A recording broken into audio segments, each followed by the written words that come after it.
अज़ुबिल्लाहिमिनश्शैतानिर्रजीम बिस्मिल्लाहिर्रहमानिर्रहीम अल्लाहुम्मा कुल्ली वलीकल हुज्जत इब्निल हसन सलवातुका अलैहि वला आबाइही फ़ी हाज़िहि स्साअ व फ़ी कुल्ली साअ वलिय्यन व हाफ़िज़न व क़ाइदन व नासिरन व दलीलन व आइनन व हत्ता तुस्किनहु अर्ज़का तौअन व तुमत्तिअहु फ़ीहा तवीला।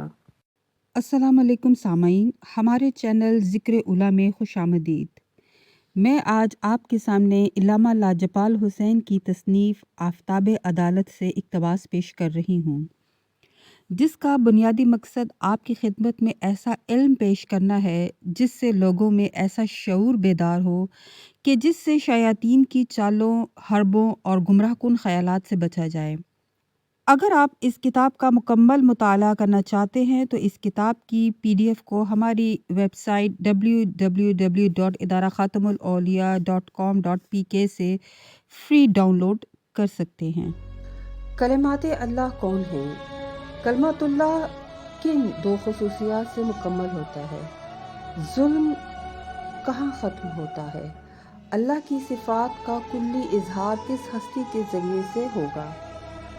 सूरह अनाम की आयत 115 में शार बारी ताला है, आपके रब का कलमा सच और अदल से कामिल हुआ, उसके कलमात को बदलने बनाने वाला कोई नहीं और वो बड़ा सुनने वाला और जानने वाला है। इस आयत करीमा में कलमे की तकमील को दो खुसूसियात के साथ तमाम करने का जिक्र है। अहादीस आइम्मा ताहिरीन अलैहिस्सलाम से ये साबित है कि कलमातुल्लाह आइम्मा हक हैं और उनकी इमामत को कोई तब्दील नहीं कर सकता। लिहाजा अगर कलमे से मुराद इमामत है तो फिर इस आयत की रूह से इमाम वही है कि जिसमें सिदक और अदल का खासा पाया जाता है और सदाकत इलाहिया का मज़हर होना लाजिम, जिसके अंदर अल्लाह की सिफ़त सिद्क पाई जाए, क्योंकि सादिक झूठा हो सकता है, आदिल जालिम हो सकता है, मगर जो हो ही सिद्क इसमें कज़्ब कहाँ होगा, और जो ऐन सिफ़त अदल हो उसमें जुल्म नहीं होगा। इसीलिए अल्लाह ने इस आयत मजीदा में आदिल और सादिक की बात नहीं की, बल्कि अदल और सिद्क का जिक्र फरमाया, क्योंकि इमाम ज़माना अल्लाह की निगाह में ऐन सिफ़त अदल और सिद्क की तरह है। जब अल्लाह ने अपनी तमाम सिफ़ात का मज़हर उनको बनाया तो उनके अंदर अपनी हर सिफ़त के कमाल को रखा, ताकि ये फ़कत सिफ़त का इजहार ना करें बल्कि कमाल सिफ़त को ज़ाहिर फरमाएं, ताकि आलमीन में आसार कमालात इलाहिया का इरफान नाजिल हो।